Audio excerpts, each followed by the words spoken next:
Apa yang Ibu mau pertanyakan? Ya, Mbak Lisa kapan mau tes DNA-nya sendiri? Saya menunggu ada dari pihak saya sana, undangan dari pihak sana, karena saya bingung harus mulai dari mana. Saya melakukan tes DNA ini sesuai SOP Indonesia di Indonesia ini, agar saya takut Indonesia takut direkayasa. Saya sangat siap untuk melakukan tes DNA.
Masalah anak jauh panggang dan api, nggak akan mungkin bisa dituntut Ridwan Kamil. Mau digugat pakai apa? Orang itu anak haram. Anak haram itu terputus semua. Apalagi ingin menghancurkan orang. Ingat loh, pelakor itu kasta paling bawah di istana cinta.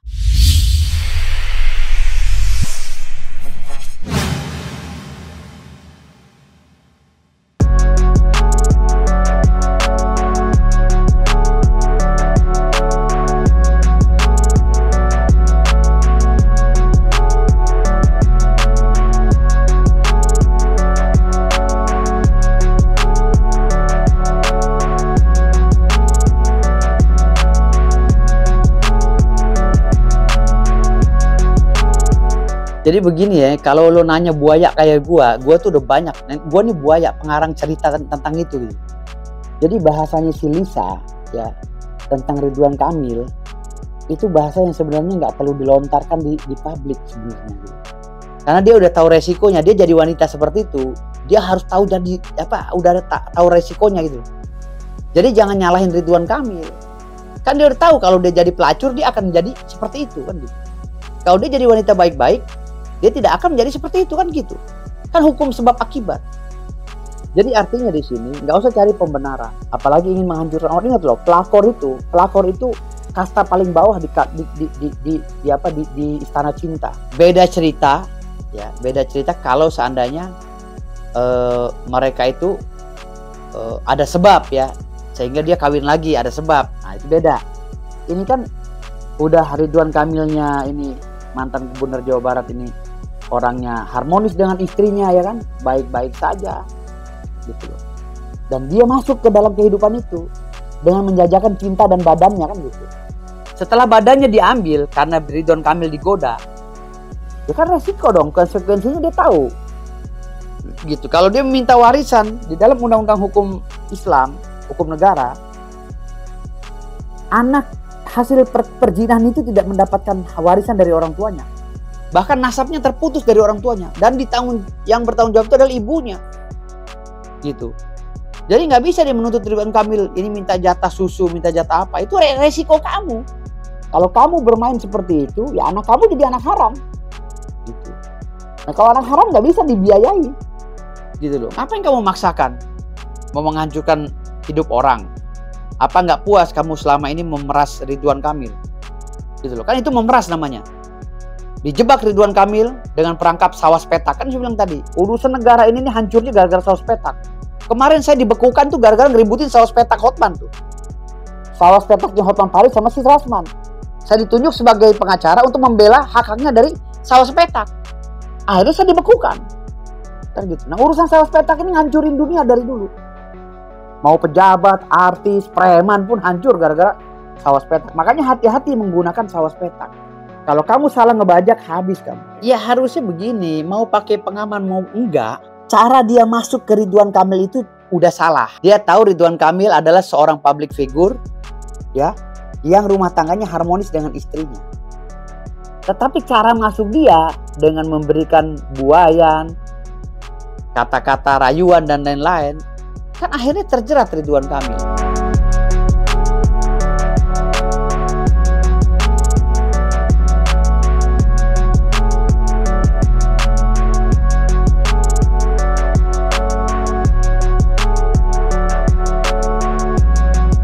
Ridwan Kamil ini nggak bisa dikenakan sanksi pidana maupun perdata, paling sanksi sosial dari netizen itu aja sih.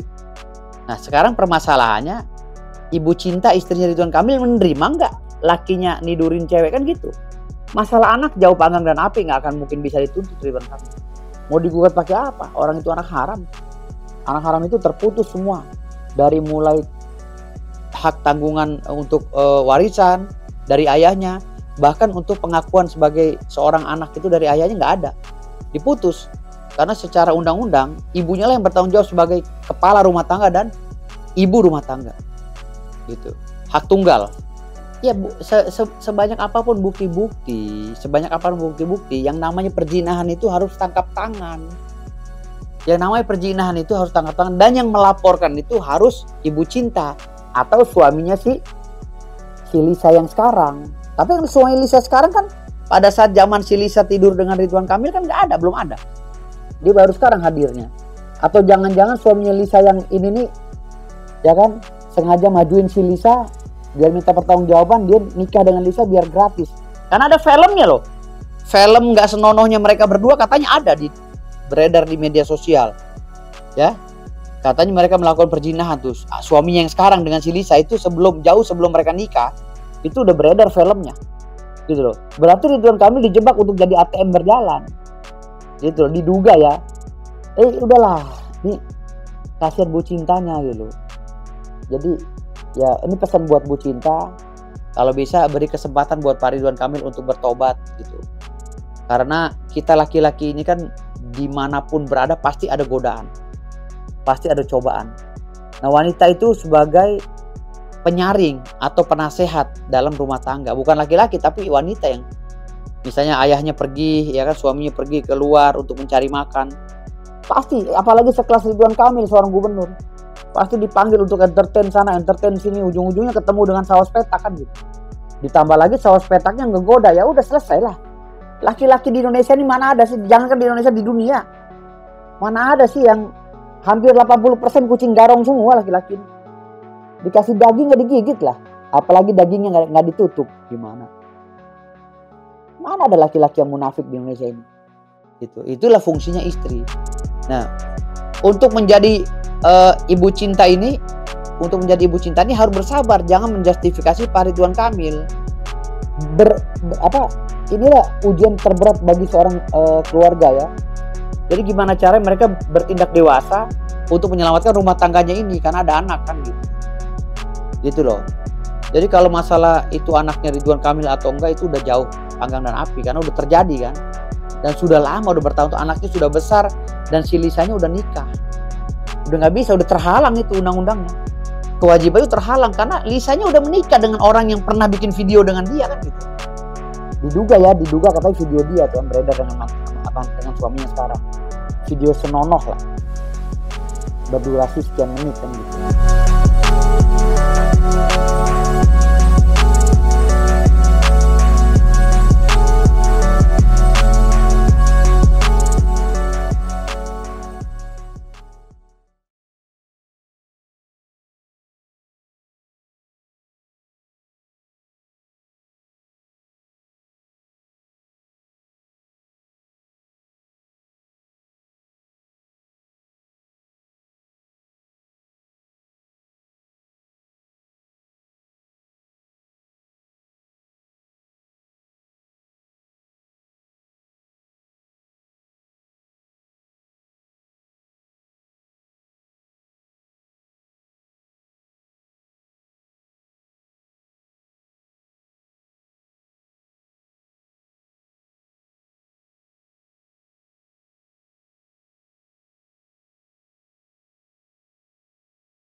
Arie Bakri ditangkap Kejaksaan Agung dalam dugaan suap vonis lepas kasus ekspor crude palm oil CPOL sebesar 60 miliar kepada Ketua PN Jakarta Selatan. Bukan soal kasus suap yang menjerat, tapi gaya hidup hedon Arie yang mendapat sorotan netizen dari jejak digital Arie melalui akun Instagramnya. Pengacara yang suka flexing di sosial media ini menggugah kedekatannya sederet artis ternama. Di salah satu video Arie yang diunggah pada tanggal 2 November tahun 2024, ia mengunggah kebersamaan dengan seekor kucing ras eksklusif. Video itu mendapat komentar dari akun Fiona Rosalina yang mendapat centang biru. Celotehan Fiona itu membuat hati netizen penasaran. Om Gadun godain kita dong. Tulisnya disertai emoji tawa, seperti dilansir media online Poros Jakarta.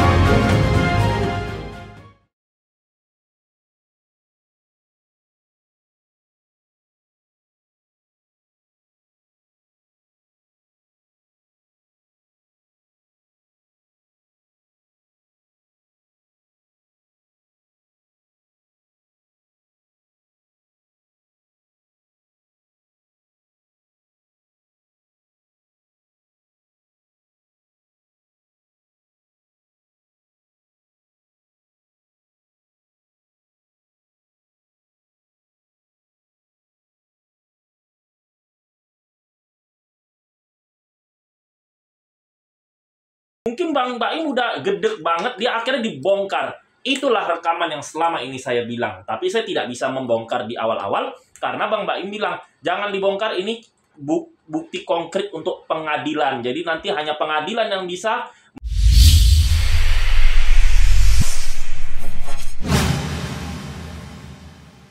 Legowo tidak mengeluarkan isu KDRT, tidak melawan Bang Baim. Mungkin Baim akan legowo ya. Kasus ini mungkin akan langsung udah Pak beresin aja harta gono gini dibagi, terus gimana caranya supaya anaknya itu bisa ada sama Paula seminggu sama Bang Baim begitu. Tapi mungkin karena banyak banget asumsi-asumsi yang entah itu timnya Paula, entah itu buzzernya Paula, entah itu Paula yang membuat itu seperti memojokkan Bang Baim. Ya, sampai saya kalau WhatsApp nama Bang Baim, sabar ya Bang. Iya bro, makasih bro. Saya udah stres banget bro. Belum sudah selesai. 2 minggu lalu saya baru WhatsAppan. Belum selesai Bang. Belum bro. Doain aja biar cepat selesai. Nah, kalian nggak lihat tuh muka Bang Baim sampai kisut, sampai keriput. Apalagi dia jualan sampai subuh tuh. Pusing banget kan gitu. Jadi si Bang Baim ini mungkin kebanyakan di press ya sama buzzer, sama tim ataupun orang yang tidak ada sangkut pautnya sama Paula tapi ikut-ikutan. Nah itu jadi Baim tuh jadi mungkin secara nggak langsung alam bawah sadarnya jadi emosi. Jadi dia juga membesar-besarkan. Akhirnya dia bongkar lah, ya kan? Dulu ingat nggak kalian ya, Raja Bangsawan Satria Mulia Pataudi sudah membongkar ada rekaman CCTV dan rekaman HP itu udah gue dengerin. Hanya 4 orang yang mendengarkan itu. Vista Putri, Satria Mulia, Wulan Guritno, Nikita Mirjani. Tapi kan kalian nggak percaya. Akhirnya mungkin Bang Baim udah gedek banget. Dia akhirnya dibongkar. Itulah rekaman yang selama ini saya bilang. Tapi saya tidak bisa membongkar di awal-awal. Karena Bang Baim bilang, jangan dibongkar, ini bukti konkret untuk pengadilan. Jadi nanti hanya pengadilan yang bisa mendengarkan ini, dan kita lihat saja apabila nanti ketok palu Bang Baim yang menang, berarti apa yang selama ini digagaskan oleh orang-orang yang mendukung Bang Baim berarti itu benar. Tapi kalau nanti misalnya pengadilan bilang Baim lu kalah, lu nggak dapat hak asuh anak, lu nggak dapat harta gono gini, atau ya umumnya orang bercerai apa sih yang pembagian itu kan kalian bisa cari tahu sendiri. Kalau Bang Baim salah berarti ya Paula bisa menuntut orang-orang yang menyebarkan fitnah-fitnah ini. Dari situ aja nanti ketahuannya. Nah, jadi kalau misalnya Bang Baim itu sampai membocorkan rekaman CCTV yang benar kan dulu ada gue bilang kan CCTV yang di Biliar yang anaknya kabur dari Paula.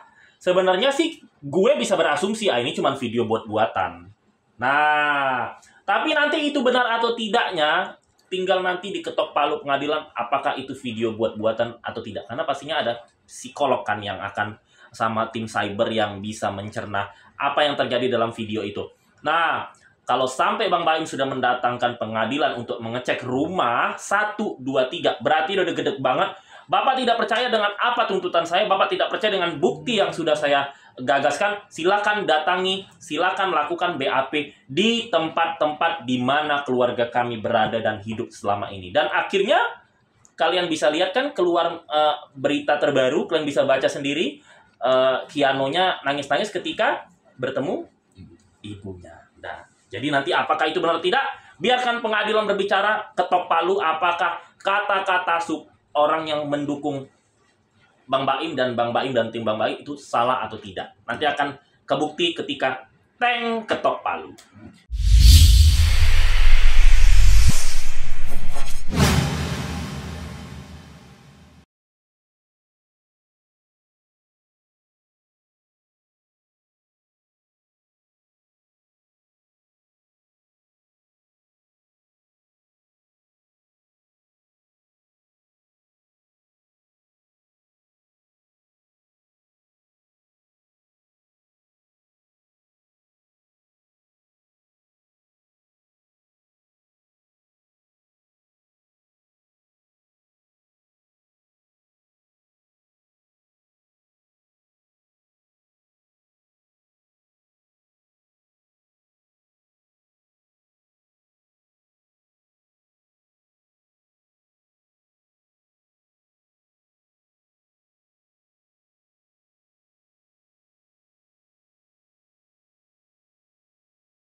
kegiatan mau seperti update dong mengenai kemarin pertanyaan dari netizen seperti kamu sendiri sebagai sahabat orang terdekat kamu. Kalau aku sih sangat menyayangkan ya orang-orang yang berkata tidak baik, bukan cuma untuk Umi aja, tapi menurut aku kurang wajar sekali. Aku juga kan sebagai anak, menempatkan diri sebagai anak, mungkin rasa sakit hati yang ibuku, ya let's say ini titik yang aku nanti bakalan sampai juga. Jadi hal-hal kayak gitu nggak usah terjadi.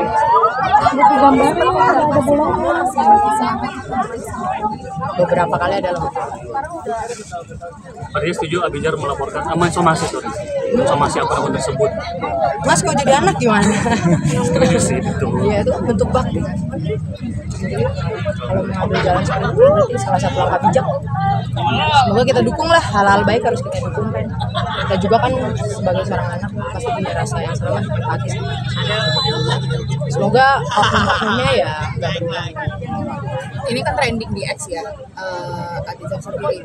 Nah, tentang kasus yang disomasi aku sendiri melihatnya ini kayaknya yang disomasi juga Nantang aku kayak apa ya, kayak cuci tangan. Jadi seakan-akan mau beli mau apa namanya? Ya. Kalau di ranah ini kan aku rasa emang harus sudah ditanganin sama pihak yang berwajib. Memang yang di ranahnya gitu aku nggak bisa komentar apa-apa, tapi aku rasa langkah somasi aja jadi salah satu langkah jitu sih untuk menghentikan hal itu. Tapi kalau kamu dari mata kamu sendiri, sosok Umi Pik sebenarnya sosok seperti apa sih? Dia gitu hebat ya, ibu yang hebat. Dia sayang banget sama anaknya yang nomennya buat dia bakalan tetap jadi garda terdepan anak-anak. Aku rasa sosok Umi Pik memang layak dibela. Iya, apalagi terutama sama anak dia. Kemarin Abi sempat juga negesin katanya nggak mau dijodohin sama Cynthia gitu, mungkin ada tanggapannya Mbak Sisin? Tanggapannya gimana? Tanggapannya ya nggak apa-apa, semua orang punya haknya masing-masing. Mau dia berkata seperti apa kita hargai. Itu dari awal juga kan aku selalu bilang ketika emang hal-hal tersebut mengganggu pihak sebelah yang dikaitkan, aku rasa emang udah nggak ada lagi yang harus ditanya-tanya gitu. Kalau aku sih aman-aman aja selagi tidak mengganggu, tapi tidak menyalahkan orang-orang lain juga yang mau berpendapat atau punya imajinasi, asal tidak terlalu liar kepada siapapun lah public figure. Atau Asmara pun apakah memang udah punya juga mungkin punya ibu pacar. Punya bapak cuma udah meninggal 2009 di RT Club. Punya pasangan memang insya Allah udah ditulis di lampu mahfuz ya doain aja terbaik gak berubah ya kan. Tapi masih sendiri ya? Apa? Masih sendiri sekarang, masih fokus. Enggak sih, aku nyaman bareng-bareng, selalu bareng-bareng keluarga aku, selalu bareng teman-teman aku. Tapi tetap mengidolakan sosok Abizar gitu walaupun ditolak gitu. Mohon izin. Iya, bukan ditolak, dianya nggak mau gitu. Sorry. Untuk menjodohkan. Sorry banget juga. Iya. Izin kalau misalnya tidak suka apa pun crush. Iya. Crush kan punya Mas tahu arti crush. Nah, kayak aku sama Westlife, aku sama Justin Bieber. Ya kali Justin Bieber mau sama aku. Dari secara language aja udah beda. Tapi doesn't mean aku juga mau dalam hubungan yang kayak gimana. Aku nggak pernah ada statement untuk lanjut hubungan gitu. Tapi komunikasi kamu saat ini seperti apa? Ya dari dulu juga nggak pernah ada yang gimana kalau as friend aja. Cuma alhamdulillah teman-teman suka, teman-teman netizen suka, ya aku nyambut baik aja. Gak ada yang salah kok, mau fans. Betul. Ada ngerasa risih nggak sih ketika disebut gitu? Takutnya kan pengennya netizen A, padahal kita B gitu yang dirasa. Balik lagi seorang public figure kan punya, ya udah emang itu yang harus diemban. Tapi kita juga punya hak untuk menentukan, oh sepertinya saya tidak mau di direct seperti ini, saya tidak mau, itu wajar. Tapi untuk aku sendiri saat ini aku pilih untuk ya damai sama diri sendiri dengan cara yang aku lakukan. Lebih suka cowok yang main bola atau motoran? Cowok yang main bola apa yang motoran? buat pasangan? Wallahu a'lam bishawab. Ya, aku soal kriteria aku serahkan kepada Allah Subhanahu wa taala yang terbaik buat aku, yang masuk dalam doa-doa ibuku, yang masuk dalam doa-doa aku, yang terbaik menurutku dan terbaik versi Allah Subhanahu wa taala. Tapi pasti ada kriteria khusus nggak pastinya? Saya udah bosen kalau kriteria khusus ya, apalagi dia nih. Dia udah sering Kebiasaan ya. Dari gua kecil kayak dia. Kriteria khusus gitu kan. Udah kalau kriteria khusus gak ada sih. Makin gede kan makin realize kalau yang jatuh cinta tuh tentang karakter kan. Karena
Kalau menurut analisa saya itu kan begini.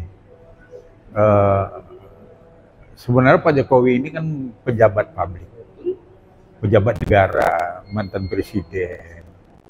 Ini harus dipahami. Untuk beliau ini seseorang menjadi presiden itu kan ada filter Pak ya. Ya mulai ya ibaratnya mulai menjabat publiknya sebagai wali kota.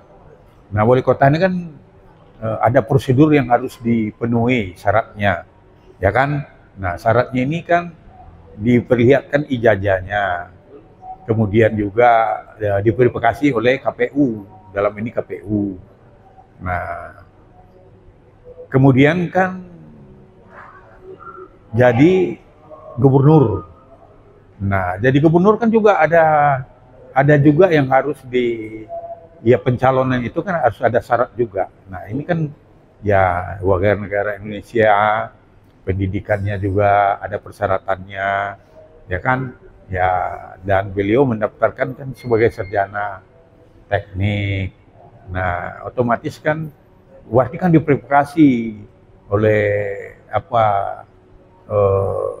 KPU. Nah dan kemudian juga kan permasalahan ini kan udah lama, yang udah sering waktu pencalon yang kedua juga dulu kan ya dipertanyakan juga, berarti kan udah dicek juga oleh Bawaslu pusat, ya kan, banyak juga pengaduan. Nah ini kan udah clear and clear kan. Nah jadi ya kalau menurut saya ini ada indikasinya dendam politik tidak kesukaan ke Pak Jokowi. Nah ini kan harus dipisahkan dengan dengan peristiwa hukum. Nah jadi ya menurut saya ya ini pekerjaan sia-sia menurut saya yang akan dilakukan mereka. Dulu kan udah digugat juga, ya kan. Nah dalam gugatan itu juga kan ya keputusannya juga kan udah jelas juga nggak terbukti. Jadi ya udahlah, kalau menurut saya kan beliau kan udah lengser ya otomatis kan sekarang udah presiden baru. Ya menurut saya nih kita sebagai ya warga negara yang cinta ke negara kita ini kan ya ayolah kita membangun negara ini aja, dukunglah pemerintah yang baru sekarang, apalagi ke dalam keadaan ekonomi yang lagi ya di luar negeri juga ya kita zaman aja begini, alhamdulillah. Nah jangan lagi dibikin heboh lah dengan apa ini, ya kan, karena beliau juga kan udah turun dan udah jadi rakyat biasa, ngapain lagi ditaati, ngapain lagi dicari-cari kesalahan yang menurut pendapat saya ya kesalahan itu kan nggak akan mungkin terjadi, karena kan provokasinya kan udah berapa puluhan tahun. Bayangkan jadi wali kota dua periode kan, nah berarti 10 tahun, jadi gubernur 1 periode 15 tahun, tambah lagi 10 tahun, 25 tahun. Masa ya kan negara ini masih juga, maksudnya bukan negara loh, orang-orang yang tidak puas kepada dendam atau apa ke Pak Jokowi ini,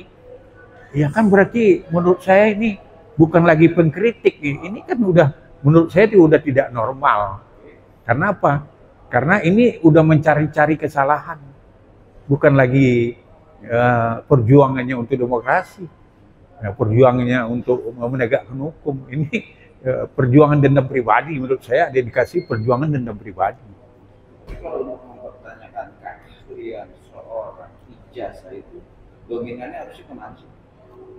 Ya sesuai dengan peraturan dikti kan, ya kan udah jelas keasliannya tentu di mana yang mengeluarkan. Nah karena kan kalau asli pasti ada yang palsunya. Nah sekarang kan, nah yang palsunya mana? Nah kan sekarang ya yang melaporkan juga kan nggak bisa buktikan juga. Sekarang kalau yang palsu itu di mana? Ada nggak? Seperti uang lah, uang kan ada uang palsu, ada uang asli. Nah kan pertama diketemukan dulu palsunya dong, baru diuji aslinya. Nah sekarang kan bagaimana? Ya kan? Orang sekarang yang palsunya dia belum pernah diperlihatkan, dan kemudian belum diuji. Jadi ya kalau menurut saya ya itu kerjaan sia-sia aja, nggak ada apanya. Kalau saya yang sebagai praktisi hukum, satu ya saya yakin itu asli jajanya itu, karena kan untuk menguji asli apa tidak sesuatu itu kan harus dilihat dari asalnya. Berarti asalnya dari mana yang mengeluarkan. Nah kalau yang mengeluarkan udah mengatakan itu asli, nah terus bagaimana lagi kok diuji bisa di luar, kan nggak mungkin. Nah, jadi ya itulah keyakinan saya ijazah beliau itu asli. Bicara ijazah aslikah, mungkin dari pihak yang tidak merasa belum ada kepastian segera mendatangi rumah Pak Jokowi, mantan presiden yang tertuju, dengan arogan bermaksud untuk mempertanyakan keahlian. Punya hak dari seorang pendemo atau seorang masyarakat yang pernah dipimpin agar datang meminta keahlian ijazah Pak Jokowi? Ya kalau saya pendapat ya itu menurut saya udah melanggar HAM, hak asasi. Karena apa? Karena itu kan privasi. Beliau kan harus kita hormati juga. Beliau kan warga negara, sama di mata hukum. Nah mereka juga kan ya melakukan itu ke pribadinya Pak Jokowi. Menurut saya ini harus diproses hukum. Jadi peristiwa ini walaupun Pak Jokowi tidak melapor pun, ya sebenarnya aparat hukum udah harus turun tangan. Karena deliknya ini kan delik umum, bukan bukan delik aduan. Jadi negara dalam hal ini ya polisi sebagai penjaga ketentraman masyarakat harus memproses itu tegas. Karena di sini kan udah ada satu masuk pekarang orang juga harus minta izin, ya kan pasal 551, kemudian mengganggu privasi kenyamanan orang juga. Nah ini ya saya minta kepada para pendemo itu, Anda indikasinya udah melanggar HAM seseorang, dan saya minta kepada dalam ini polisi sebagai polisi sebagai pengaman, pengayom dan menjaga ketertiban umum, dan sebagai penegak hukum harus walaupun ada aduan dan tidak ada aduan harus memproses perkara ini, apalagi beliau ini mantan Presiden Republik Indonesia. Jadi ya itu payung hukumnya. Bicara payung hukum, Pak Jen kan kita polisi, tapi kan kita ada yang lebih tinggi lagi, itu intelijen. Karena ini kan ada dugaan, apakah ini akan dalam arti kata oh ini belum. Ya udah intinya sih Pak Jokowi akhirnya kan tidak mengasih asli gitu loh untuk para pendemo, tapi pada akhirnya dia mengasih atau mempublish ke media. Gimana Pak Jokowi? Ya kan kewajiban Pak Jokowi mengasih itu nggak ada secara undang-undang, ya kan? Ya kan yang harus dia ibaratnya kan gini, misalnya pabrik, ya sekarang ada keluaran pabrik itu, untuk mengecek keluaran pabrik itu benar apa tidak, itu kan bukan orang yang membawa barang itu, yang memegang barang itu, yang perlu dicek ke pabriknya, ya cek ke UGM-nya, itu yang harus didemo. Nah, biar UGM nanti mengeluarkan bahwa ada asli apa tidak. Ya kan bukan tugasnya Pak Jokowi. Pak Jokowi kan sekarang apa gunanya Pak Jokowi mengeluarkan, sekarang dia bukan menjabat lagi, ya kan? Nah, ya kan dia udah selesai menjalankan presiden. Nah, kemudian juga dia bukan mau mencalonkan diri lagi, bukan menjadi penjabat negara. Nah, untuk apa dia harus mengeluarkan, dan tidak ada kewajiban dia untuk mengeluarkan. Ya kalau beliau mau mengeluarkan, alhamdulillah, syukur alhamdulillah. Tapi kalau tidak mau juga kan nggak ada undang-undang untuk memaksa dia untuk mengeluarkan. Nah kalau orang-orang ini kan mau kepingin aslinya itu, ya datanglah ke tempatnya mengeluarkan. Nah kan di situ kan pasti ada arsipnya. Nah, arsip yang dikeluarkan oleh tempat yang mengeluarkan berarti itu asli, ya kan? Nah, karena duplikat itu kan yang adanya kan duplikat kan sama dengan aslinya. Satu sama memang yang punya ijazah, satu lagi ada di yang mengeluarkan ijazah. Jadi ya salah kaprah itu demo rumah Pak Jokowi. Ya janganlah dibiasakan, ya ibaratnya ada sesuatu yang misalnya ini ada kesalahan wartawan, nanti tiba-tiba di demo wartawannya. Padahal dia kan menugaskan profesi sebagai dari redaksi. Ya kan salah juga menyerang pribadi. Ya kan pribadinya Pak Jokowi salahnya di mana? Nggak ada. Dulu dia mau mencalonkan menjadi wali kota kan udah diprovokasi. Ya kan udah dicek keabsahannya dari asalnya. Ya kan asalnya UGM udah dicek sana. Ijazah keluar dari mana udah dicek. Dari Bekasi udah ke PU. Ya kan itu waktu wali kota. Ya kan kemudian juga pada waktu dia calon gubernur kan dia diprovokasi juga. Nah kemudian mencalonkan presiden apalagi lebih teliti lagi. Nah sekarang apanya gitu yang harus diapakan lagi, disangsikan lagi. Jadi ini ada indikasi dendam politik atau ya aturan intelektual yang masih ya tidak puas dengan Pak Jokowi. Jadi menurut pendapat saya itu adalah dendam pribadi. Bicara dendam pribadi menarik nih, kemarin mantan Menkumham Mahfud MD itu mantan Menko Polhukam. Kalau memang dugaan itu ada kepalsuan dalam ijazahnya si Pak Jokowi, struktur saat dia menjabat atau sebagai presiden 10 periode itu bisa nggak sah semua atas undang-undang yang dia lakukan, itu benar nggak sih? Ya kalau kita bicara undang-undang ya kan memang ya betul lah menurut ya Profesor Mahfud kan, Mahfud MD, memang perbuatan yang dibuat oleh seseorang yang persyaratannya tidak memenuhi syarat berarti kan batal demi hukum kan gitu. Nah jadi ya tapi kan nanti yang akan lebih bertanggung jawab lagi kan tentu ya KPU. Ya kan seleksinya KPU kan. Itu yang lebih bertanggung jawab. Nah menurut saya sekarang pendemo itu ya coba demo juga KPU dong. Supaya KPU nanti membuktikan kan dia memprovokasi.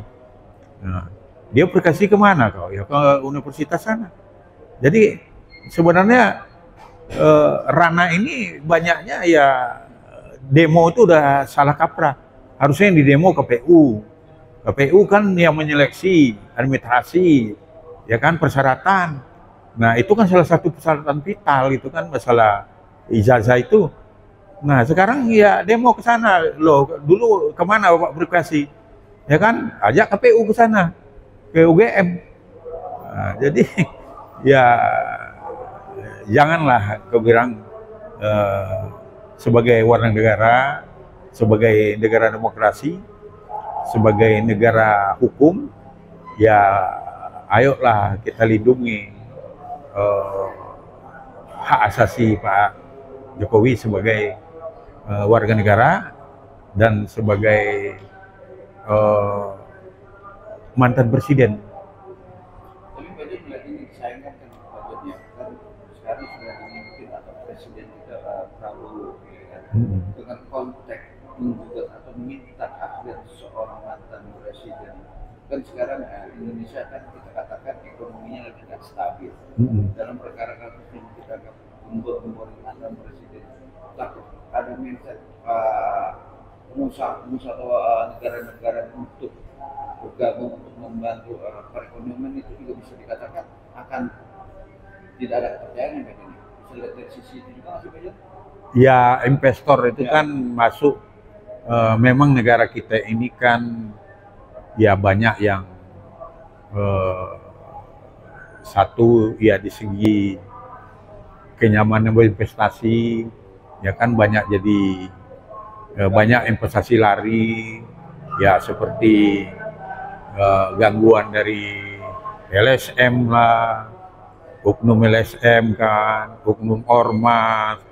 Jadi ya itu yang dikatakan gubernurnya Jawa Barat, kenapa investor banyak lari ke P6 sana, ya kan, itu ya tidak kenyamanan berinvestasi. Dan kemudian yang harus dipahami juga kan masalah kepastian hukum. Nah, negara kita kan terlalu banyak birokrasi hukumnya, terlalu panjang upaya hukum mencari kepastian hukum di sini. Nah, kemudian kan mental oknum penegak hukumnya juga, apalagi kan ya alhamdulillah kan dengan pemerintah Pak Prabowo sekarang kan udah mulai banyak membenahi itu kan. Contohnya udah hakim udah banyak ditangkapin, ya kan. Nah, kemudian juga banyak juga ya oknum jaksa yang bersalah yang langsung ditangkap. Kemudian ya pengusaha-pengusaha nakal juga kan yang merampok negara yang luar biasa, ya kan, kayak Timah itu, kayak ya perkara Pertamina, kayak perkara MBZ, banyak kan masalah pajak. Jadi ya menurut saya ya mudah-mudahan ya kita doakan Pak Prabowo panjang umur dan beliau ya sesuai dengan komen beliau ya untuk bagaimana supaya pengkhianat negara ini ya secepat ditangkap-tangkapin. Ya supaya apa? Supaya ada kepercayaan investor dari negara lain itu bahwa kita ini tidak seperti dulu lagi yang berkuasa itu kan ya para pengusaha-pengusaha hitam itu. Ya. Pak Jan sudah menjelaskan apa yang dikatakan kaki seorang mantan presiden. Tapi Pak Jan melihat dari sisi hukum atau selatan analisa ini kan ada unsur dugaan kudeta. Wah, kudeta itu sulit lah. Itu kan banyak yang pertama itu benteng kudeta itu kan pasti kan selagi TNI dengan Polri ini solid, ya kudetanya kan nggak pernah akan terjadi. Karena benteng negara itu kan persyaratan jadi negara itu kan harus ada tentara. Nah, kalau tentara ini bubar ya baru mungkin ya akan mudah kudeta. Selagi TNI ini kokoh, ya kan, dan kuat dan kesatria, ya kan, seperti sabta marganya, saya yakin nggak akan pernah terjadi kudeta di Indonesia. Karena apa? Negara kita ini beda negara lain. Karena negara kita ini TNI itu adalah miliknya rakyat. Nah, kalau di negara lain kan TNI itu dibawa kekuasaan oleh partai. Nah, kalau kita ini kan TNI kan di bawah kendalinya masyarakat, dalam hal ini presiden dengan DPR. Memang presiden adalah pengingat tertinggi TNI, tapi tetap persetujuan penunjukannya harus ada persetujuan dari DPR. Nah, ini kan saling mengontrol. Kan ada unsur pengawasannya dari DPR, presiden memang yang mengomandoin, tapi ada pengawasan dari DPR sebagai perpanjangan tangan dari rakyat. Nah, kemudian juga kan ya pengontrolan dari masyarakat sendiri. Jadi yakinlah Indonesia ini nggak akan pernah terjadi kudeta kalau TNI-nya masih solid dan tentara yang memang TNI adalah pelindung rakyat dan rakyat adalah pendukung TNI. Nah, itu. Ini sebenarnya rumor fitnah yang kita anggap tidak bermakna ya untuk membahas soal keahlian ijazah yang sudah 10 tahun menjadi presiden. Bukan 10 tahun lagi, orang kalau dari hitung dari wali kota sama wali kota gubernur 25 tahun, Pak. Tapi kan kita anggap bicara kemarin oknum itu tidak terima dengan presiden dianggap gonggongan untuk dipimpin sama Jokowi? Ya kalau saya nengok itu isu murahan aja, nggak ada relevansinya, kemudian juga nggak ada hukuman yang akan mereka menangkan. Jadi itu apa aja lah, kalau pandangan hukum saya itu gerakan oknum-oknum yang frustasi, itu aja, ya kan? Ya bukan ini adalah pejuang demokrasi. Menurut saya bukan itu. Mereka sendiri juga tahu nggak artinya demokrasi. Ya saya juga itu barisan. Nah yang biasanya gitu Pak, minta perhatian pemerintah, ya kan? Nanti ada yang didekati pemerintah, dikasih jabatan, udah hilang lagi tuh kan banyak. Tengok ya kan, oknum-oknum aktivis 98 begitu masuk ke pemerintahan kan, enggak udah, ya kan, udah ya kita tengok aja lah buzzer dulu kan, ya kan, begitu jadi komisaris ini apa, ya kan, udah lain lagi ceritanya. Jadi nggak ada lah perjuangan murni itu untuk rakyat itu, ya menurut saya yang ada itu ya pemerintah lah, yang murni untuk masyarakat itu. Kalau unum-unum LSM, unum-unum apa itu, saya kan lama juga di LSM, saya paham lah itu kan. Ya kan, dulu saya lama di KIP, Komite Independen Pemantau Pemilu, dengan Mulyana W. Kusuma. Banyak tokoh-tokoh itu masuk Rengkuti itu, ya kan, banyak yang tokoh-tokoh idealis. Ya kan, ya banyak juga kadang-kadang disusupi oleh apa? Ya sponsor. Ya dalam arti sponsor apa ya? Sponsor dari ya nana hibah dari negara lain, misal dari USAID kan berarti ada misi dan visi kan. Jadi ya menurut saya ya berhentilah yang begitu-begitu itu. Nggak ada gunanya. Kemudian janganlah orang yang udah pensiun, yang udah apa kan diganggu-ganggu lagi. Coba kalau orang tuanya digituin gimana itu? Ya kan? Atau kalau orang tua-tua itu tengok kan banyak yang tua-tua juga itu ke sana. Nah kalau dia yang digituin gimana? Ya kan, coba dalam masa senjanya itu dia di demo-demo, ya kan, ya negara ini seperti negara ecek-ecek jadinya dibikin orang-orang ini kan gitu. Jadinya kita juga sebagai masyarakat yang pernah dipimpin Jokowi selama 10 tahun juga sudah terbukti ya, hasil kinerja seorang presiden yang dianggap jalanan juga sudah ada, sudah kelihatan ya wajahnya. Ya namanya manusia, seluruh pemimpin ya pasti ada kelemahan dan ada kebesarannya. Nah itu kebesarannya apa? Maksudnya keberhasilannya. Kalau Pak Jokowi kan kita tengok dulu aja kan, kita tengok beliau karena berani, kita tengok kan, saya bukan muji loh, tapi fakta. Contoh jalan tol begitu banyaknya. Sekarang orang mau pulang ke Palembang ini cuma berapa, 3 jam. Kemudian kan, ya contohnya ekonomi kita kan, pertumbuhan ekonomi kita waktu zaman beliau kan bagus. Dan mulai sekarang kan juga orang banyak resesi ekonomi kan. Amerika aja udah tengok, udah kalang kabut ekonominya kan. Nah kita ini masih begini kan, masih, apalagi kalau kita tengok ya program Pak apa ini, sekarang Pak Prabowo ini kan lanjutan dari pemerintah Pak Jokowi. Kan ya menyentuh masyarakat bawah, langsung beliau turun tangan. Coba sekarang ada koperasi Merah Putih, setiap desa itu akan diberikan ke koperasi itu dengan permodalan 5 miliar. Nah ini dananya langsung ke di koperasi di bawah, jadi akan membunuh tengkolak juga, membunuh apa calo-calo ya, pedagang-pedagang ya tengkulak lah namanya. Kemudian bank-bank emok itu, rentenir kan akan hancur dengan sendiri itu oleh program Pak Prabowo kan. Pak Prabowo kan jelas kan, ya kalau ya dibenci LSM, dibenci orang yang nggak suka Indonesia ya nggak apa-apa lah, nggak suka Indonesia maju itu biasa aja lah. Ya kalau rakyatnya mau benci ya itu baru. Ini rakyat mendukung, ya kan.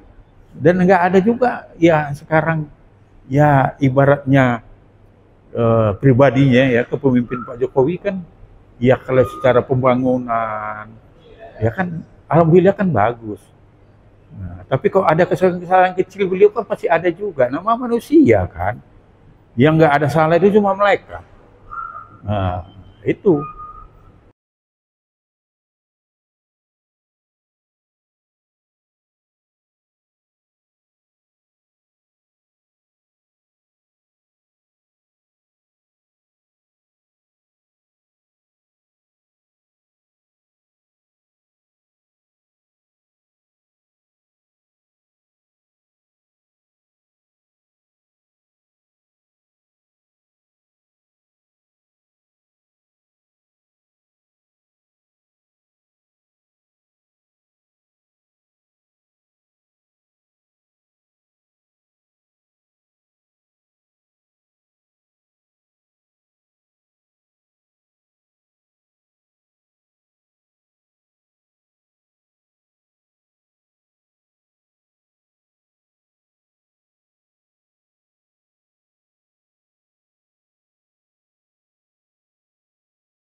Hakim dari Pengadilan Agama Jakarta Selatan sudah memutuskan melalui online ya, Online dan hasilnya ekor lah.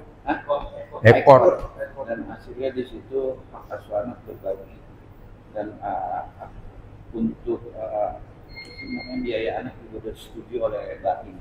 Tapi yang menarik di surat keputusan itu ada kata dugaan atau kepastian perselingkuhan dan akhirnya Paula melaporkan ke KAY.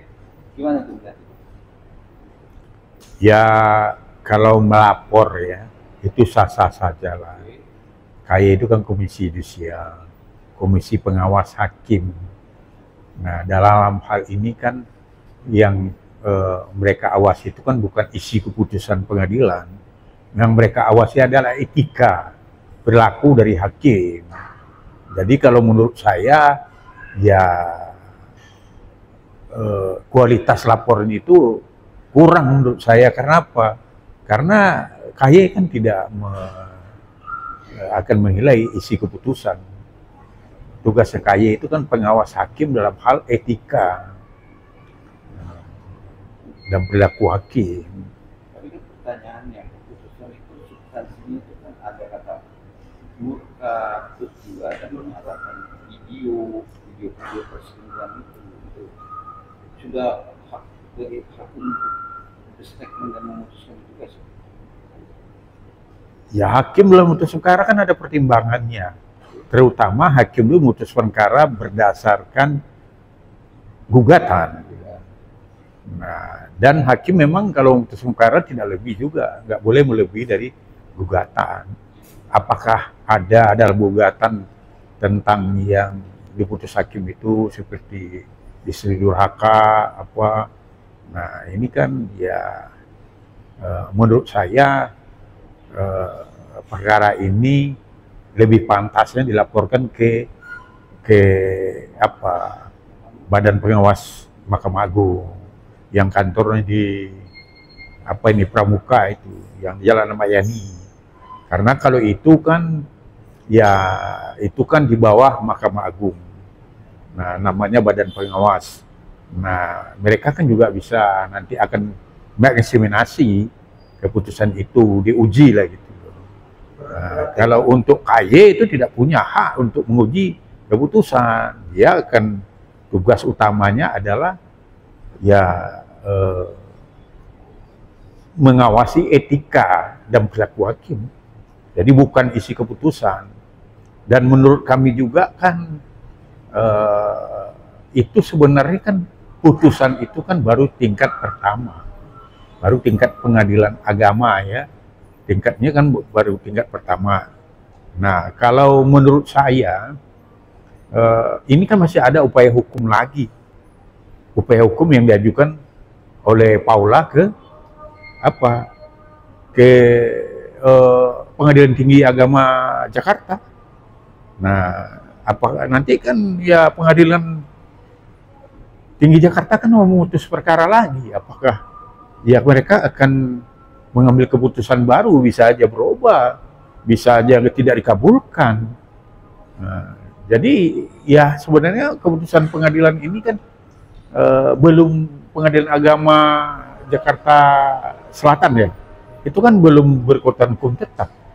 Jadi masih ada upaya hukum, jadi jangan dulu kita menganggap itu udah isi keputusan itu udah ingkrah. Nah, ini kan baru putusan pengadilan pertama.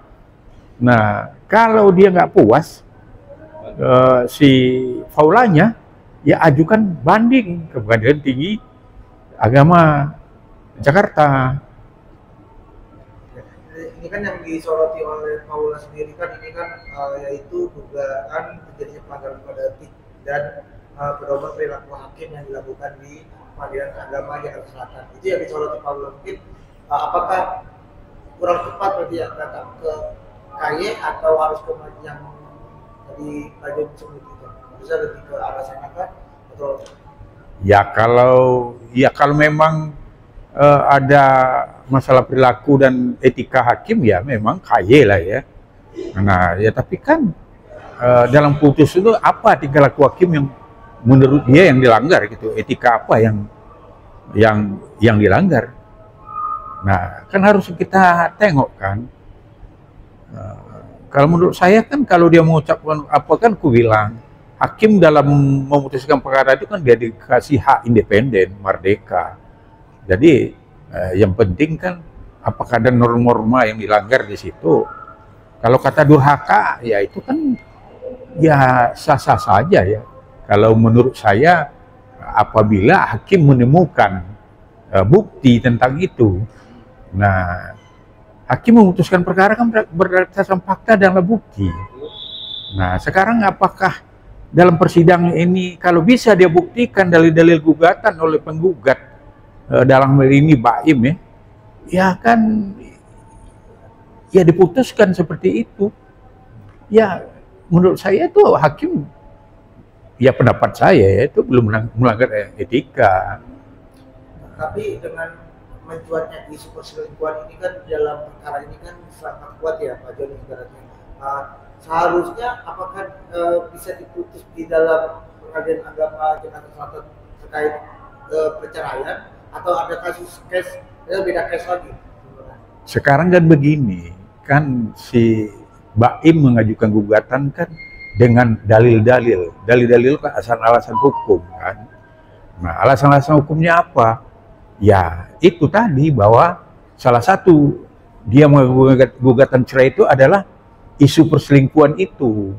Nah, yang membuktikan penggugat itu kan yang harus membuktikan gugatannya. Nah, ternyata kan bisa dibuktikannya. Ya, itulah hakim memutuskan perkara kan udah gue bilang. Itu dasarnya dari alat bukti.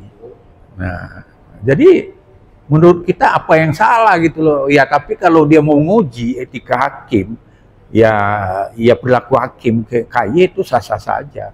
Tapi menurut saya ya dari pengalaman 25 tahun saya bersidang, ya kan, baik di pengadilan agama, ya semua pengadilan lah, militer aja saya pernah bersidang. Jadi itu sebenarnya ya nggak ada yang dilakukan kesalahan oleh hakim. Gimananya? Ya kalau kan hakim putus perkara udah bilang, sekali lagi saya bilang, berdasarkan alat bukti dan keterangan saksi. Nah sekarang bukti ini bisa dibuktikan. Nah kalau keberatan pihaknya Paula dengan keputusan tersebut, ya ajukan banding ke Pengadilan Tinggi Agama DKI Jakarta. Nah ini kan belum ingkrah, jadi keputusan ini belum mempunyai kekuatan tetap, belum bisa dikatakan itu ya sebagai ya indikasi pelanggaran etika. Tapi Paula juga mengatakan kan saat diwawancarai di Komisi Yudisial kalau pengennya sih berkas putusan dia itu secara tertutup aja, takutnya nanti menjadi jejak digital untuk tiba-tiba anaknya melihat atau apa. Nah mungkin dari pandangan hukum seperti apa untuk melihat kalau berkas-berkas putusan itu boleh nggak sih dari pihak tergugat atau penggugat itu datanya di apa namanya rahasiakan gitu? Ya kan saya bilang keputusan pengadilan itu kan terbuka untuk umum, ya kan? Nah, berarti terbuka untuk umum berarti kan ya di keseluruhan orang boleh mendengarkan keputusan itu, dan kemudian juga nanti akan diumumkan di SIP-nya pengadilan. Nah, Bu Subi keluar juga di webnya pengadilan, ekopnya pengadilan. Nah, jadi ya mana bisa kalau itu yang diminta itu kan kepentingan pribadinya Paula, tapi kan hakim memutuskan perkara berdasarkan hukum acara. Hukum acara itu apa? Ya itu sidang terbuka untuk umum. Lain kalau dirubah undang-undang hukum acaranya, yaitu ajukan ke DPR sana supaya dirubah. Tapi kalau hakim dan KY nggak bisa merubah hukum acara di pengadilan. Jadi dari pihak walaupun tergugatnya meminta untuk merahasiakan itu tetap nggak bisa kan ya? Bisa dibilang dia berusaha boleh aja, tapi kan kita menengok aturan regulasi yang ada di undang-undang hukum acara itu kan ya kan keputusan terbuka untuk umum. Kan waktu keputusan wartawan dibolehkan masuk nggak? Hah? Boleh. Kamu hadir nggak? Boleh. Enggak, saya tanya, kamu hadir nggak? Oh, kalau di putusan nggak, cuma boleh. Siapa yang hadir? Hadir. Nah, dibacakan, kamu hadir nggak di dalam? Hah? Nah, kan udah terbuka untuk umum. Apa masalahnya? Itu kan hakim menjalankan hukum beracara. Acara tentang ya keputusan cerai di pengadilan agama, tidak ada yang salah. Kita poin bukan masalah salah atau tidaknya, secara garis benang merah dari pihaknya merasa ini juga aib. Konteksnya kan ini aib yang dianggap ya pihak dari cewek itu merasa ini tidak baik untuk dipublish. Poinnya gitu Pak. Ya kalau aib itu kan menurut pendapatnya Paula kan, dari pihak Paula kan. Kalau hakim memutus perkara kan berdasarkan hukum acara. Dalam acara ini terbuka untuk umum ya. Apa yang fakta yang di persidangan, apa dalil-dalil gugatan, jawaban dari tergugat, penggugat, dan kemudian juga ya itu kan ada jawab menjawab ya kan. Kemudian juga ya pembuktian saksi, alat bukti, kemudian kesimpulan itu kan memang harus dibacakan dalam pertimbangan hakim. Nah, kemudian kan juga pertimbangan hukumnya, ya baik dari segi hukum Islamnya di Undang-Undang Nomor 1 Tahun 74 tentang perkawinan. Tapi fakta dalam selama menangani perkara kasus bencana itu, kata perselingkuhan dan dugaan ada video itu harus dibacakan dan harus dipublish juga. Itu sudah benar atau tidak? Ini juga. Ya benar dan tidak itu kan ranahnya di hakim. Nah, jadi nggak bisa ya kita ini secara pribadi tidak bisa menilai, tapi kalau hakim memutuskan perkara kan berdasarkan fakta. Nah kan berdasarkan alat bukti, berdasarkan undang-undang. Ya berarti kan kalau memang ada faktanya itu, ya keyakinan hakim bahwa itu perselingkuhan, ya sah-sah saja, tidak ada yang salah di situ. Berarti kalau misalkan dari pihak tergugat pun ibaratnya tidak mengakui adanya perselingkuhan itu ya bisa ajukan dalam banding tersebut ya Pak Joni. Upaya hukum tuh ada namanya upaya hukum banding. Dibanding nanti ada lagi kasasi. Ya kan, ada lagi nanti upaya hukum luar biasa PK peninjauan kembali masih panjang. Ya kan lebih bagus kalau menurut saya, pengalaman saya beracara, ya cukup dia apa aja ajukan banding. Gak ada itu referensinya ke KY itu menurut saya buang waktu. Karena KY nggak bisa menilai isi keputusan. KY itu cuma menilai etika. Ya kan sama pelaku. Nah sekarang etika dan pelaku itu apa yang dilanggar oleh hakim? Nggak ada kan. Karena kalau dia mengatakan ya seperti ya keputusan itu, ya itu kan berdasarkan ada bukti. Ya kalau menurut hakim terbukti, ya menurut hakim pertama ini terbukti, ya sekarang ajukan upaya hukum banding. Nanti disitulah bikinlah di memori banding, ya kuatlah di situ. Apabila mungkin menurut dia nggak terima, wah ini kenapa begini apa? Ya kok ada kata durhaka, kok ada perselingkuhan, ya nanti kan di situ dibantah, dibikin dong dalam memori banding.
Jadi inti dari holding statementnya ada dua tadi disampaikan, bahwa kami sudah menjawab somasi, bahwa somasi sudah kami jawab, bahwa terkait dengan upaya hukum sudah dilakukan oleh Pak Ridwan Kamil, yakni melaporkan ke Barreskrim.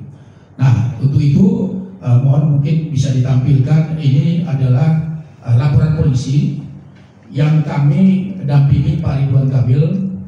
Nah, jadi ini Pak Ridwan Kamil dengan saya, kami mendampingi beliau untuk membuat laporan polisi di Barreskrim. Jadi tidak ada rekayasa, karena ini semuanya adalah fakta, karena pendampingan beliau ini kami lakukan. Selanjutnya ini nomor polisi STPL. Nah, ini surat tanda terima laporan polisi bahwa benar Pak Ridwan Kamil sudah melaporkan ke Barreskrim. Secara hukum tujuannya tentunya sebagaimana yang disampaikan dalam laporan, bahwa adanya dugaan tindak pidana diatur di dalam pasal 51, Yunto pasal 35, pasal 48, Yunto pasal 32, pasal 45 dan pasal 27A Undang-Undang Nomor 1 Tahun 2004 tentang ITE yang terjadi sejak bulan Maret di Kota Bandung, Provinsi Jawa Barat. Pelapor atas nama Muhammad Ridwan Kamil, terlapornya atas nama diduga inisialnya LM. Nah, untuk holding statement kami akan sampaikan nanti ke teman-teman semuanya terkait dengan holding statement. Saya kira itu yang bisa kami sampaikan terkait holding statement. Mungkin ada pertanyaan dari teman-teman wartawan, silakan, bisa ada yang mau bertanya. Abang izin, tadi kan dibilang membantah semua omongan Lisa Mariana itu poin-poinnya termasuk yang soal somasi, Bang. Benar, soal video yang diminta sama katanya Pak RK ke Lisa, itu yang pertama. Yang kedua soal respon Pak RK pada saat dia tahu Lisa hamil, kemudian sama uang 100 juta yang disisipkan di paket obat COVID itu gimana, Pak? Kami tidak terlalu banyak komentar terkait gosip yang disampaikan. Maksud saya bahwa somasi yang disampaikan kepada klien kami itu sudah ada. Nah, kami sudah jawab somasi tersebut. Nah, kenapa? Karena Pak Ridwan Kamil kan sudah membantah tidak ada hubungan dalam bentuk apapun, hubungan personal, hubungan profesional tidak ada. Nah, karena tidak ada hubungan profesional itu jelas, makanya semua itu sudah disampaikan di dalam jawaban somasi kami yang kami sampaikan ke mereka gitu dengan kuasa hukumnya LM. Jadi itu sudah clear. Lanjut, kami sudah menyampaikan jawaban atas somasi yang disampaikan oleh kuasa hukum mereka. Jadi itu clear semuanya. Jadi terkait hubungan sudah tidak ada lagi. Bang, izin dong terkait somasi Barreskrim itu apa Bang yang dari Pak RK sendiri laporan itu, terus seperti apa tindak lanjutannya seperti apa? Teman saya, rekan saya mungkin bisa menjawab. Terima kasih Bang. Jadi begini, mungkin perlu saya jelaskan apa saja sih yang dilaporkan terkait dengan pasal-pasal yang paling diperbuat gitu kan. Ini juga menjadi suatu mungkin bermanfaat lah buat kita semua gitu kan, pengguna medsos terutama, yaitu adanya pasal 35 Undang-Undang ITE. Pasal 35 ini mengatur kepada setiap orang dengan sengaja dan tanpa hak secara melawan hukum melakukan manipulasi, penciptaan, perubahan, penghilangan, pengerusakan informasi elektronik dan atau dokumen elektronik dengan tujuan agar informasi elektronik dan atau dokumen elektronik tersebut dianggap seolah-olah data yang otentik. Pasal ini diatur kemudian junto dengan pasal 51 ayat 1 Undang-Undang ITE, di mana ancaman hukuman sampai 12 tahun atau denda paling banyak 12 miliar rupiah. Jadi tadi menjawab dari teman tadi yang mengenai tuduhan dari saudara LM mengenai bukti-bukti yang katanya punya bukti-bukti, ini harus hati-hati gitu. Tidak hanya kepada LM dan juga kepada yang lain. Jika menuduh suatu transaksi informasi elektronik ke dalam suatu bentuk digital dan kemudian ke medsos ya, ke TikTok, Instagram, di mana itu jelas merusak nama baik dan seolah-olah itu dianggap bukti yang otentik. Contoh misalkan saudara LM mengatakan bahwa dia mempunyai anak dari Pak RK. Hati-hati itu, apakah dia mempunyai bukti otentik? Kalau tidak, pasal ini berbicara gitu, yang seolah-olah ada bukti otentik bahwa itu anaknya Pak RK. Padahal itu kan hanya sebatas bicaranya dia gitu.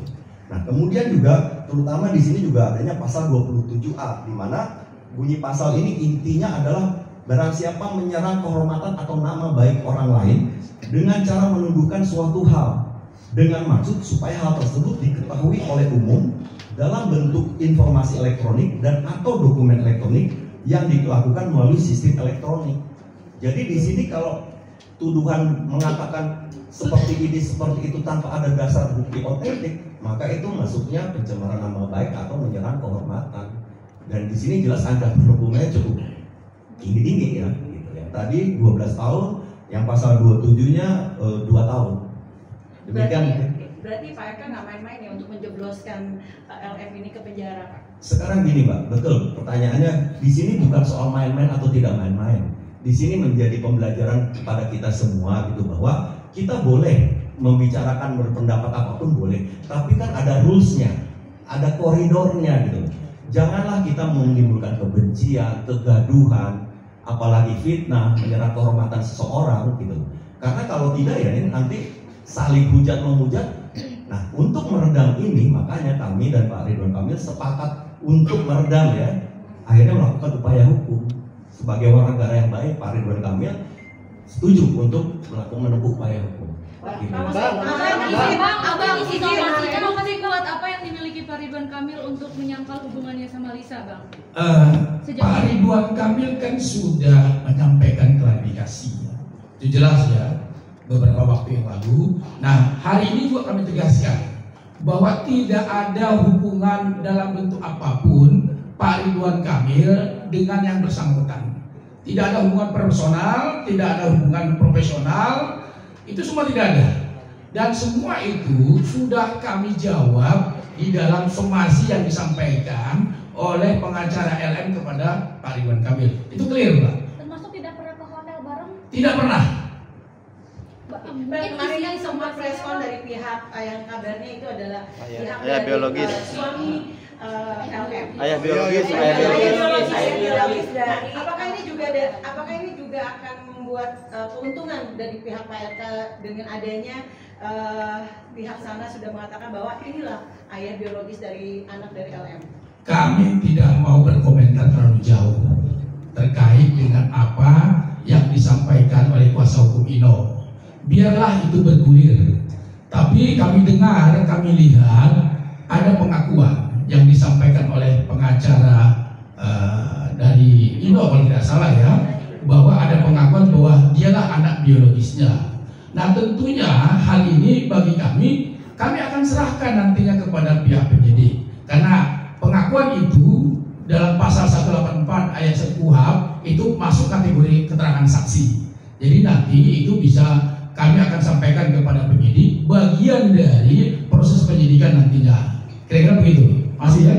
Bang, artinya kan sudah melapor ke polisi, artinya Pak RK sendiri siap, artinya dengan hasil nanti tes DNA apapun hasilnya, siap. Terkait dengan tes DNA itu dilakukan, karena ini kan sudah dilapor ke polisi, Barreskrim. Tentunya semuanya kita serahkan kepada penyidik. Kita serahkan kepada penyidik. Kami perlu garis bawahi, Pak Ridwan Kamil siap untuk melakukan tes DNA sesuai dengan prosedur hukum. Itu nggak ada masalah. Karena tes DNA itu nanti kewenangan penyidik nantinya. Ya. Somasinya yang memberatkan Pak RK sendiri. Terkait dengan isu somasi, saya kira itu terlalu internal ya. Jadi kan nggak perlu jawab. Tadi kan sudah disampaikan. Poinnya aja Bang. Kan sudah disampaikan tadi. Apa ada permintaan uang? Oke. Sebentar. Jadi begini, sebetulnya intinya dari yang dituntut atau yang digembar-gemborkan oleh saudari LM itu adalah mengenai anaknya Pak RK, kan dibilang begitu nih. Nah, apakah yang bersangkutan punya bukti otentik? Itulah yang tadi dijelaskan oleh rekan kami, non Muslim ini, bahwa apa bukti otentiknya gitu loh, bahwa itu anaknya Pak RK. Ini yang menjadi topik utama sebetulnya. Padahal antara Pak RK dengan saudara LM tidak ada hubungan hukum. Jangankan dengan dengan saudara LM ya, dengan anaknya. Bukti hukum apa yang tersangkut dengan terkait dengan Pak LM? Makanya seperti tadi dijelaskan bahwa dari sejak awal seperti bagaimana juga mungkin Pak RK langsung sudah memberikan klarifikasi bahwa pada dasarnya dia siap untuk dites DNA asal ya sesuai dengan perintah hukum. Enggak asal main-main. Oke, ayo berangkat ke sana. Bukan seperti itu gitu. Sehingga kami pun mempersilahkan kepada saudari LM kalau memang dia yakin itu anaknya Pak RK, kenapa hanya teriak-teriak di medsos? Kenapa tidak melakukan upaya hukum? Gitu. Makanya tadi terkait dengan somasi tadi, itulah kira-kira inti daripada somasi yang dilayangkan oleh mereka kepada klien kami. Gak ada tuntutan uang bang atau apa gitu, hanya anak aja kan yang ingin diakui dari LM sendiri? Ya tentunya kalau bicara keperdataan mungkin saja pasti itu akan disampaikan, tapi kan kita nggak bisa bicara di sini soal seperti itu. Abang, kenapa pihak Pak RK baru mengambil tindakan hukum baru sekarang? Kenapa? Karena sudah bergulirnya kan cukup lama kasus ini. Begini, itu karena mengingat ini kan sudah sangat luar biasa ya, terjadi semacam pemberitaan, kegaduhan yang membuat kerugian bagi Pak Ridwan Kamil sendiri, sehingga menempuh upaya hukum itu. Karena gimana pun sampai saat ini sudah terjadi eskalasi yang luar biasa yang menyebabkan kerugian bagi nama baik Pak RK sendiri, sehingga Pak RK menempuh upaya hukum untuk mencari kebenaran material. Nah itu kenapa sampai sekarang dilakukan, karena eskalasinya itu meluas, merugikan nama baik Pak RK, sehingga diputuskan segera untuk melakukan upaya hukum untuk mencari kebenaran material. Oke, Bang, berarti soal opini penggiringan isu itu tidak benar, Bang? Opini soal penggiringan isu nggak benar? Penggiring ini kan pihak mereka melakukan penggiringan opini. Jadi apa yang mereka lakukan adalah menurut kami adalah penggiringan opini. Jadi karena kan kami sudah melaporkan ke pihak Barreskrim, tinggal kami nanti meminta pihak Barreskrim untuk melakukan upaya-upaya hukum dan melakukan proses-proses penegakan hukum nanti. Bang, kabarnya juga Ibu Cinta sudah menggugat Pak RK, benar apa enggak? Itu tidak benar. Itu hoax itu. Bang, Lisa kan berani mengakui bahwa mempunyai anak dari RK. Artinya kan ada hubungan meskipun RK tidak mengakui. Artinya kan ada hubungan, tapi kenapa RK justru tidak mengakui ada hubungan yang orang kan bisa hilaf, bisa salah juga, yang namanya manusia kan laki-laki.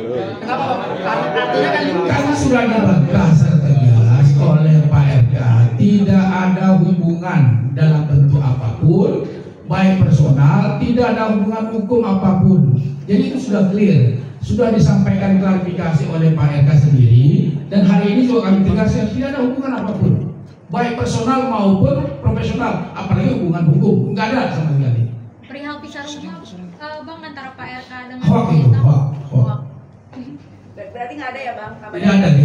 Gugatan perceraian. Tidak ada itu, Pak. Masih harmonis, Bang? Harmonis, alhamdulillah harmonis. Bang, laporan ini ada apakah setelah ada isu-isu bahwa munculnya seorang ayah yang punya anak dari Lisa Mariana, Bang? Laporan ini muncul dari Pak RK setelah adanya isu bahwa ada seorang laki-laki ngaku anak dari ayah dari Lisa. Oh, tidak ada. Jangan dikait-kaitkan antara satu dengan yang lain. Karena ini semuanya murni karena memang kita melakukan upaya hukum, dan ini kan sebetulnya sudah tanggal 11 ya. Jauh hari kita sudah menyampaikan laporan polisi. Nah sekarang baru kita konferensi pers terkait dengan laporan polisi yang disampaikan oleh Pak Ridwan Kamil.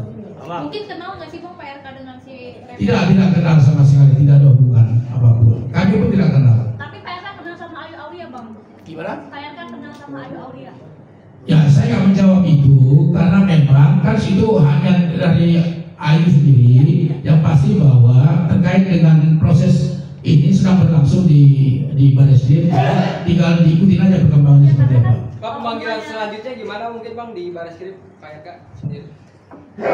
Ya jadi begini, kemarin kami baru tahap dari SPKT ya di laporan, jadi Tentunya penyidik sedang masih mengumpulkan dalam lidik pembuktian segala macam. Nanti tentunya akan ada panggilan-panggilan kepada saksi dan kepada paripurna kami sendiri untuk dilakukan BAP. Bang, kalau nggak kenal, itu artinya apa bang? Ada video callan dengan LM sendiri bang? Tidak ada, itu Pak. Bang, peluang untuk mediasi sendiri kira-kira nanti akan ada nggak atau seperti apa? Nah, terkait dengan mediasi, saat ini kan kami memilih jalur hukum ya. Nah, tidak tertutup kemungkinan ada dialog ke depan, dialog ya ada ruang terbuka sepanjang yang bersangkutan itu beretikat baik. Jadi kalau saat ini kita percayakan aja kepada proses hukum yang berlangsung. Oke bang, maaf bang, satu lagi artinya. Satu Ridwan Kamil tetap membantah tidak ada hubungan badan gitu maksudnya. Kan sudah disampaikan di dalam klarifikasi, Bapak tinggal cek bahwa Pak Ridwan Kamil sudah membantah tidak ada hubungan personal, tidak ada hubungan profesional apapun dengan LM yang bersangkutan. Itu sudah dibantah secara tegas. Ini nggak perlu ulang-ulang lagi. Tapi gimana dengan pengiriman uang yang sempat mau kuliah itu? Soalnya kan nggak kalau ada pengiriman uang. Itu gosip. Bang, kalau nggak ada apa-apa tapi ada rekaman yang beredar itu bang. Intinya begini, sepanjang bisa dibuktikan silakan. Selama tidak ada bukti yang disampaikan ke persidangan apapun, kami anggap apa yang disampaikan tersebut adalah hoax atau sekedar penggiringan opini, gosip-gosip. Kenapa? Karena kan seluruhnya harus disampaikan kepada upaya hukum gitu loh, tidak diumbar-umbar di media. Jadi sekali lagi, selama itu masih tataran gosip, ya itu kami anggap ya masih ya hoax aja. Pengakuan dari Pak RK-nya sendiri. Perbantuan kuliah kan? Perbantuan kuliah diklarifikasi kan? Diklarifikasi langsung oleh Pak RK perihal uang 100 juta itu. Kan saya sampaikan bahwa seluruhnya yang tidak ada buktinya secara hukum kami anggap hoax. Bang, kenapa bang Pak RK nggak gentle sebagai laki-laki? Biasanya kan dia sering muncul tuh artinya memberikan langsung klarifikasi menemui media, tapi justru dengan masalah ini terkesan dia menghindar, justru melihat dari Instagram terus melawat kuasa hukum. Kenapa? Tidak sama sekali. Tidak ada Pak Ridwan Kamil menghindar. Karena ini persoalan hukum sudah disampaikan kepada kuasa hukum untuk menyampaikan informasi kepada publik. Karena kami kuasa hukumnya, tentu kamilah yang berhak untuk menyampaikan informasi-informasi apa yang sebetulnya yang harus disampaikan kepada media. Kira-kira gitu. Oke, Bang, tapi di klarifikasinya Pak RK sendiri dia di sini kan ada bilang pertemuan dan hanya untuk permohonan kuliah, bantuan kuliah terhadap LM sendiri, Bang. Gimana Bang? Tadi kan apa Bang bilang nggak ada bantuan? Nah, maksud saya kalau bantuan itu yang disampaikan itu kan terkait dengan bantuan kuliah. Nah, hanya pertemuan sekali dan itu sudah diklarifikasi oleh Pak Ridwan Kamil di dalam klarifikasinya. Nah, itu aja yang diikutin terkait dengan apa yang disampaikan Pak Ridwan Kamil. Berarti benar ada aliran dana untuk kalau pertemuan sekali itu ada hanya untuk bantuan kuliah sebagaimana dimaksud dalam klarifikasi tersebut. Lokasinya benar di Palembang. Kita nggak tahu lokasinya. uang kuliah itu yang 100 juta itu Bang. Terkait dengan uang kuliah 100 juta segala macam, kita tidak tahu, itu sudah dibantah oleh Pak, sudah disampaikan dalam klarifikasinya, hanya pertemuan sekali dan kemudian hanya untuk bantuan uang kuliah. Pak RK baik banget ngasih uang ke Lisa. Ya, sebagai manusia saya pun baik memberikan bantuan ke orang lain. Kalau Pak minta saya kasih juga.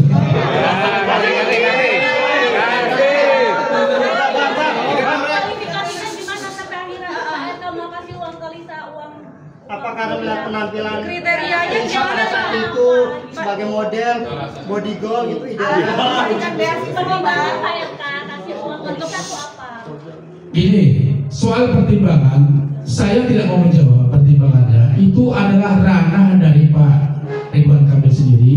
Yang pasti Pak Ridwan Kamil sudah membuat klarifikasi. Nah, ikutilah apa yang ada di dalam klarifikasi tersebut. Kami pengacara itu hanya melihat konstruksi hukumnya saja. Bang, gitu ya? Itu kan tadi katanya Jadi begini loh, yang menjadi peristiwa hukum ya, yang harus menjadi connect dengan peristiwa hukum adalah kembali lagi yang saya tadi ulangi, apakah anak yang diklaim oleh saudara LM itu adalah anaknya Pak RK? Itu kok yang diklaim oleh beliau itu. Jadi kalau soal hubungan uang kuliah segala macam, itu bukan masalah hukum. Seandainya ketemu pun, apakah itu masalah hukum? Nggak ada. Jadi kembali lagi, di mana silakan bercerita. Makanya kami di sini hanya mengambil peristiwa hukum. Ada peristiwa-peristiwa, banyak peristiwa-peristiwa di mana kita harus pilah-pilah mana peristiwa hukum, mana yang bukan peristiwa hukum. Saya misalkan kenal di jalan dengan seorang wanita, terus kemudian saya kasihan, berbelas kasihan misalkan, saya kasih kan, karena dia misalkan membutuhkan sesuatu. Apakah itu peristiwa hukum? Menjadi peristiwa hukum ketika saya berbuat sesuatu yang katakanlah mengintimidasi, memaksa, atau memanfaatkan sesuatu secara melawan hukum. Ini yang kembali lagi yang saya tekankan, kita jangan kemana-mana. Yang menjadi pokok yang disomasi oleh pihak LM adalah soal anak, dan dimintain pertanggungjawaban kepada Pak RK adalah anak, soal hidupnya, hidupnya segala macam. Itu yang kita sikapi. Pak, mau nanya tadi kan karena ada kericuhan ramai, akhirnya RK melaporkan ya kan, ke Gimana? Karena ada kericuhan, kegaduhan, akhirnya RK mengadukan ke Barreskrim.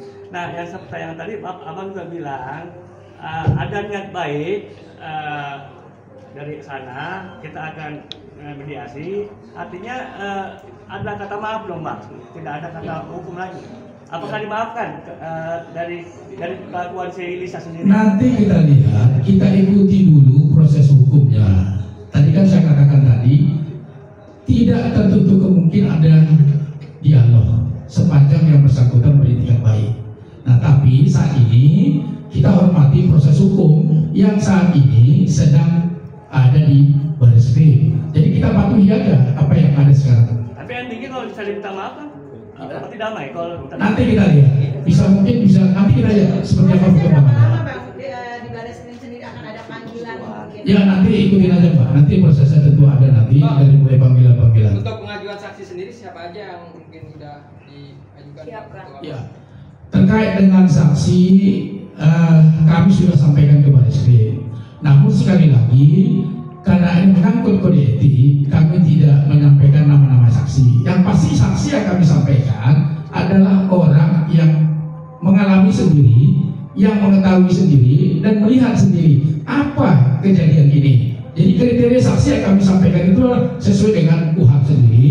Tapi sekali lagi mohon izin, sesuai dengan kode etik, kami tidak menyampaikan ke publik siapa-siapa saksinya, karena kami tidak mau mengumbar-umbar sesuatu yang sebetulnya dalam proses penegakan hukum. Salah satunya mungkin ada dari Pak RK sendiri, Bang. Pokoknya teman-teman, rekan-rekan semuanya, bahwa saksi sudah kami sampaikan ke Barreskrim. Nama-namanya sekali lagi dengan segala hormat, untuk menjunjung tinggi kode etik, kami tidak menyampaikannya. Termasuk inisial AA, Bang. Kan selama ini kan tadi kan saya sampaikan bahwa kami dalam posisi ini tidak menyampaikan nama-nama karena itu menyangkut kode etik. Oke. Silakan ada lagi. Akan ada komunikasi dengan pihak yang kemarin preskon itu kan? Ya nanti kita lihat kondisinya ya. Bang, motifnya apa sih Bang kalau dari pihak RK itu? Materi, apakah ada pemerasan juga akhirnya dia mencuat ke publik? Motifnya. Kami tidak bisa menyimpulkan apa motifnya, tetapi dalam klarifikasi Pak Ridwan Kamil sendiri sudah menyampaikan ada dugaan motif ekonomi. Apakah ada pemerasan? Sebelumnya misalnya meminta jumlah besar. Tadi kan saya sampaikan, kami dalam di sini tidak bisa menyimpulkan seseorang apa motifnya. Itu harus putusan hukum ya, pengadilan. Tetapi saya sampaikan tadi bahwa Pak Ridwan Kamil sudah menyampaikan klarifikasinya bahwa dugaan motif ekonomis seperti itu. Tapi di somasi itu ada permintaan nggak per bulannya berapa? Nggak ada. Berarti motifnya cuma ekonomi ya, Bang? Gimana? Untuk memenuhi. Ya itu tadi kan sudah disampaikan. Itu kan kesimpulan Anda kan. Yang pasti Pak Ridwan Kamil kan sudah menyampaikan klarifikasi dugaan motif ekonomi itu seperti itu. Itu tertuang dalam somasi juga Bang, motif ekonominya maksudnya tertuang dalam somasi atau seperti apa? Gimana? Tertuang dalam somasi atau gimana? Motif ekonomi itu. Atau laporan dari Bukan, ini kan tadi pertanyaannya seperti itu, bahwa di dalam somasi, terkait somasi itu tidak ada motif-motif yang disampaikan. Itu tadi seperti kan rekan kami sudah sampaikan bahwa terkait dengan pengakuan hak saja. Hanya pengakuan aja ya Bang? Iya. Oke. Udah, oke. Oke, Thank you Bang. Ya, makasih. Ini closing statement kami. Closing statement kami. Oke ya. Closing statement kami satu, bahwa kami minta kepada masyarakat, publik siapapun itu untuk menunggu hasil proses hukum yang sedang berlangsung di Barreskrim. Karena janganlah menebar-nebar atau berspekulasi atau apapun bentuknya di media sosial. Kami menghargai siapapun yang berpendapat, tapi sekali lagi mari sama-sama kita menunggu hasil dari proses penegakan hukum yang sedang berlangsung di Barreskrim Mabes Polri. Saya kira itu dari closing statement kami. Terima kasih. Terima kasih. Good. Mantap. Mas. Bang satu lagi. Mas.